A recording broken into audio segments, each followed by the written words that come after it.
आप सभी को मेरा राधे राधे।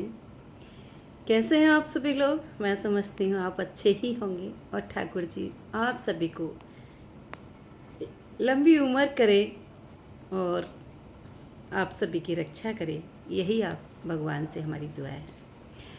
तो आज टॉपिक लेते हैं हम एक पति पत्नी का कि ये कितना पवित्र बंधन बताया है हमारे शास्त्रों में, हमारे सनातनी धर्म में, कि पति किसी पराई स्त्री को ना देखे, पत्नी किसी पराए पुरुष को के ऊपर नजर ना डाले। इतना पवित्र रिश्ता होने के बाद भी और आज इस रिश्ते को इतना कलंक लग रहा है, इतना कलंक लग रहा है कि इस रिश्ते की कोई बुनियाद ही नहीं रही। पहले पति होते थे, पत्नियां होती थीं राम युग में या त्रेता युग में। त्रेता युग ले लो, सतयुग ले लो, द्वापर से आकर के तो कलयुग ही आ गया। द्वापर की तो मैं क्या बोलूं, लेकिन सतयुग की मुझे पता नहीं क्योंकि सभी देवी देवता थे। त्रेता युग में किस कदर सीता ने लाज रखी उस पवित्र बंधन की, लक्ष्मण की, शत्रुघ्न, भरत, चारों पत्नियों देख किस कदर लाज रखी थी अपने पवित्र बंधन की। उनके पति भी कष्टों में दिन व्यतीत कर रहे थे, लेकिन कोई भी पत्नी ने सुख प्राप्त नहीं लिया, क्योंकि वो जब उनका पति कष्ट में है तो पत्नियां कैसे सुख में रह सकती हैं। अपना पति सुख में होगा तभी हम सुखी रह सकते हैं, नहीं तो हमारा मन कहाँ लगेगा। ये पवित्र बंधन हुआ करता था। द्वापर में आते हैं जहाँ चीरहरण हुआ था, या कृष्ण की बहन अर्जुन के साथ रथांग कर ले गई थी, तो वहीं से लड़ाइयाँ स्टार्ट हुई, कलयुग शुरू हुआ। धीरे धीरे धीरे धीरे चरम सीमाओं पर आता जा रहा है। कलयुग बोले, कलयुग ही बोलना पड़ेगा, क्योंकि कलयुग के लिए बताया गया है कि इंसान की मति इसी तरीके से हो जाएगी जो अपराध करने लग जाएंगे, वही चीज़ हो रही है। तो आज बिल्कुल ये धर्म खत्म हो चुका है। थोड़ा बहुत तो आप समझदार हैं, पढ़े लिखे भी हैं, क्यों ना हम इस धर्म की, इस पवित्र बंधन की कदर करें। जो हमारे सनातन धर्म में लिखा हुआ है और जो हमें सिखाया गया है, क्यों हम उसके ऊपर नहीं चलते। पति तो पति होता है, अगर वो हमें डांट भी लेता है तो प्यार भी बहुत करता है, मार भी लेता है तो वो हमें गोदी में लेके चुप जरूर करता है और रोता भी है, पछता भी वही करता है। अरे हम उसके चरण भी पड़ जाते हैं तो हमें वो गोदी से लगा लेता है। एक पति ही तो करता है ये सब। अरे पराया कोई नहीं कर सकता। पराया तो अपना मतलब निकाल के और आपको एक कीचड़ की तरह फेंक देगा, जैसे नाली में से कीचड़ को निकाल के फेंक देते हैं। एक पवित्र बंधन का पति ऐसा होता है कि अगर वो मार भी लेगा तो आंसू भी वही पहुँचेगा, अगर वो फटकार भी लेगा तो चुप भी वही करेगा, अगर डांट भी लेगा तो प्यार भी वही करेगा। क्योंकि ये प्यार का बंधन है, जो हमें प्यार करता है वही तो हमें डांटता है, वरना किसी की क्या हिम्मत कोई बाहर का हमें डांट के दिखाए। तो क्यों ना तुम लोगों की समझ में आ रहा, ये रोज रोज रोज रोज कभी किसी का सुनने को मिलता है, कभी किसी को सुनने को मिलता है। क्या बिल्कुल भी शर्म नहीं रही इस धर्म की, इस पवित्र बंधन की? अरे अब तुम्हारी क्या हालत हो जाती है भी तो सोचो जरा। अरे पहले जो महिलाएं होती थी वो कितना डांट खाती थी पतियों से, हर समय पर्दे के अंदर रहती थी, अपनी सास ससुर के सामने पर्दा भी नहीं खोलती थी। अपने पति अगर आ जाते थे घर में, अपने पति के लिए भी पर्दा करती थी अपने सास ससुर से। ऐसा बंधन हुआ करता था। आज तो वो सब खत्म हो गया है। तो इसका मतलब ये नहीं कि हम गंदे आचरण से अपने पति को मिटा दें। ऐसा नहीं करना चाहिए, क्योंकि एक पति सती सावित्री का रूप होता है, एक पति राम का रूप होता है। ऐसा नहीं, बहुत सारे रूप हैं अपने पति के अंदर। उसको भगवान मानेंगे तो भगवान दिखेंगे उसके अंदर, राक्षस मानेंगे तो राक्षस दिखेंगे, और उसको निर्दयी से काटोगे तो क्या दिखेगा, ये तो तुम ही को पता हो। ऐसा नहीं करना चाहिए। अरे ये 7 जन्म क्या आपको जिंदगी भर 84 लाख योनि को ठुकरा करके उसको प्राप्त, उसको 84 लाख योनि को प्राप्त करके तब हमें मनुष्य जीवन मिलता है। क्या ऐसे कर्म करने से आपने आगे पीछे का कुछ नहीं सोचा कि हमें क्या मिलेगा? एक चींटी को मारने से भी हमें पाप मिलता है, हमें एक जिह्वा से गंदा वर्ड बोलने में भी पाप मिलता है। ये तो आप इस तरीके से कर्म कर रही हैं, तो इनसे तुम्हें क्या मिलेगा? तुम बिल्कुल भूल चुके हो, क्योंकि सनातन धर्म सिखाया नहीं जाता, आचरण आपको सिखाया नहीं जाती, संस्कार दिए नहीं जाते। बच्चे अपने मोबाइल में लग रहे हैं, घूमने फिरने में लग रहे हैं, स्कूल कॉलेज में जा रहे, बस वहीं तक सीमित रह गया है। अपनी संस्कृति, अपना लोकाचार, अपने परिवार के चाल चलन और संस्कार ये सब खत्म होते जा रहे हैं, इसीलिए ये धर्म नहीं है।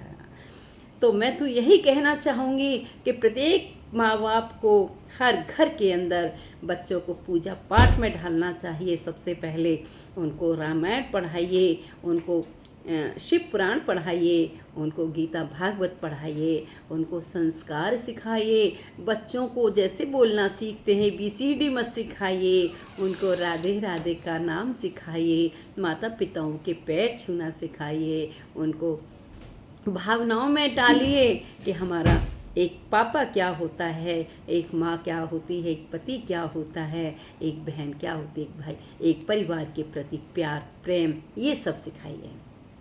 तब बच्चे हमारे सुधर सकते हैं, वरना क्योंकि उनको ज्ञान ही नहीं है कि हम क्या कर रहे हैं। उस वजह से सारा धर्म नष्ट होता जा रहा है। बच्चे हमारे कलयुग की तरफ भागे जा रहे हैं और बच्चों के हाथों से गलत कार्य होते हुए जा रहे हैं। फिर कहते हैं ना कि जब चिड़िया चुग गई खेत तो फिर पछता है क्या होत। अब तो सब कुछ खत्म हो गया, अब क्या कुछ बचा है जो अब पछता रहे हैं।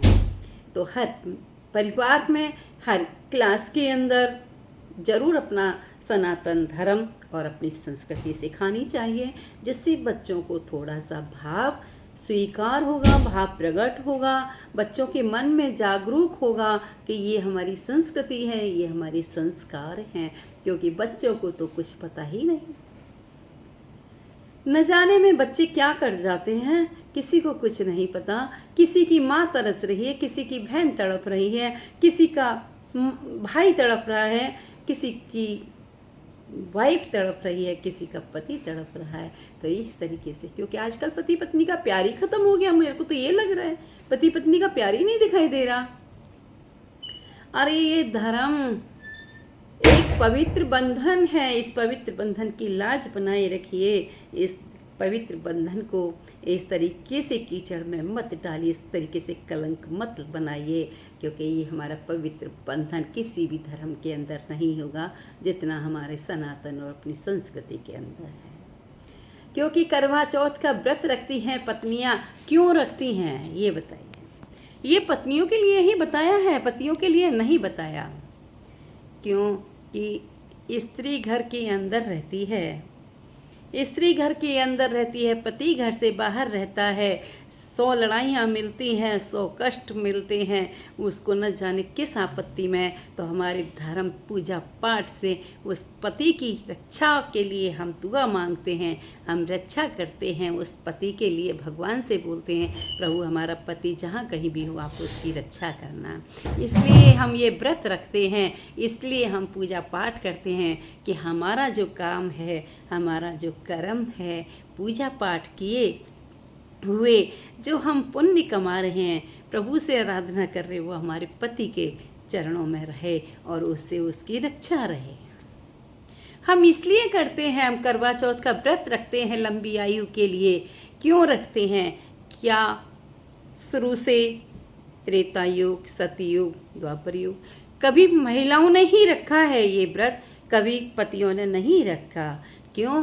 कि पति तो अपने प्यार से उस औरत के लिए लंबी आयु मांगता है, और पत्नी भी प्यार से उसके भावों में बहकर उसकी लंबी आयु मांगती है। क्योंकि पत्नी की जिंदगी पति है, उसी के अंदर उसकी श्वास है, उसी के अंदर उसका हृदय है, उसी के अंदर सब कुछ है। तो इसीलिए हम पति के लिए व्रत रखते हैं, भगवान से आराधना करते हैं।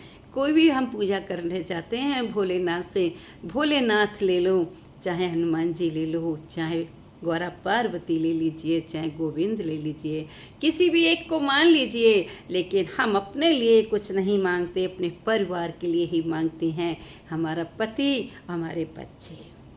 लेकिन आज यहाँ सब कुछ खोता हुआ जा रहा है। भगवान से पता नहीं क्या मांगती हैं महिलाएं, मेरी तो यही समझ में नहीं आ रही।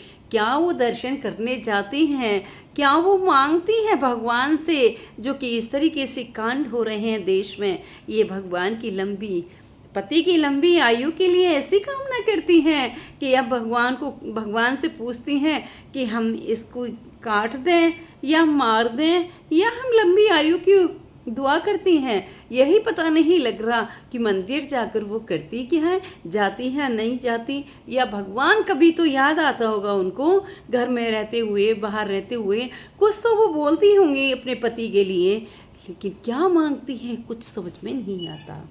मंदिर भी जाती हैं महिलाएं, हाथ भी जोड़ती हैं, और भगवान से ये क्या मांगती हैं कुछ ये समझ में नहीं आता। बिल्कुल गलत हो रहा है जो भी हो रहा है। उसको पति को जिस दिन, अरे पति कम कमाता है तो उसको जाहिर मत होने दो कि मेरा पति कम कमाता है। अगर वो परेशान रहता है तो उसके सामने दुखी मत हो, उससे पूछो खुश हो करके कि तुम कैसे हो, क्या हाल चाल है। कम कमाता है उसको जाहिर मत होने दो, कोई सामान तुम्हें घर में ला के देता है उसको तायना मत दो। अगर वो तुम्हारे दुख में मान लो किसी दिन शामिल नहीं हुआ तो भी तायना मत दो, क्योंकि न जाने वो किस परिस्थिति से गुजरा हुआ होगा, तो कभी हो जाता है ऐसा। किसी पति के दुख में हम शामिल नहीं हो सकते तो और कौन होगा। पत्नी उसी का फर्ज है, पत्नी वही है, पति के दुख सुख में शामिल हो, दुख सुख में शामिल हो, बीमारी हारी परिस्थितियों में शामिल हो, परेशानी की परिस्थिति में शामिल होगी, वही उसी औरत को पत्नी कहा जाएगा। जो सुख की साथी होगी वो कोई पत्नी नहीं होती। दोस्तों ये सब जानते हैं, मैं क्या बोलूं, लेकिन रहा नहीं जाता, क्योंकि ऐसे से जो कांड देखने को मिलते हैं उनसे बड़ा भयानक दुख होता है, इसलिए मैं बोल देती हूं। और ब्लॉग के माध्यम से सभी लोग देखते हैं और मुझे बहुत अच्छा लगता है, कमेंट्स भी आते हैं और बताते हैं कि बहुत अच्छा लगा। ठाकुर जी का हो, चाहे परिवार का हो, चाहे पति पत्नी का हो, चाहे बच्चों का हो, आप सब लोगों से मैं सीखती हूँ और आप सब लोगों के सामने इसको प्रकट करती हूँ। तो ये सब छोड़िए, ठाकुर जी में ध्यान लगाइए और अपने पतियों के लिए लंबी उम्र के लिए दुआ बनाइए। वही जीवन है और कुछ नहीं है। एंड तक पति पत्नी साथ रहते हैं, बच्चे दूर हो जाते हैं, परिवार दूर हो जाता है, बुढ़ापे में एंड तक एक पति पत्नी का साथ रहता है, जो जीवन में वही एक दूसरे का सहारा बनता है। बहुत बड़ा धर्म है ये पति पत्नी का, उसके बिना कुछ भी नहीं जीवन में। तो दोस्तों बस इतना ही। अगर आपको अच्छा लगे तो आप कमेंट्स में हमें बताना, राधे राधे ज़रूर लिखना, क्योंकि हमारा तो राधे राधे का ही नाम सर्वोपरि है। तो और हम आप लोगों से क्या मांगेंगे कि राधे राधे ही आप कमेंट्स में ज़रूर बताइएगा। और आप सभी को राधे राधे। और हम चाहेंगे कि देश में कहीं ऐसा कोई कांड ना हो आगे से, और सब अपने पतियों की और पत्नियों की सुरक्षा करें, सबकी एक दूसरे की इज्जत करें और सम्मान।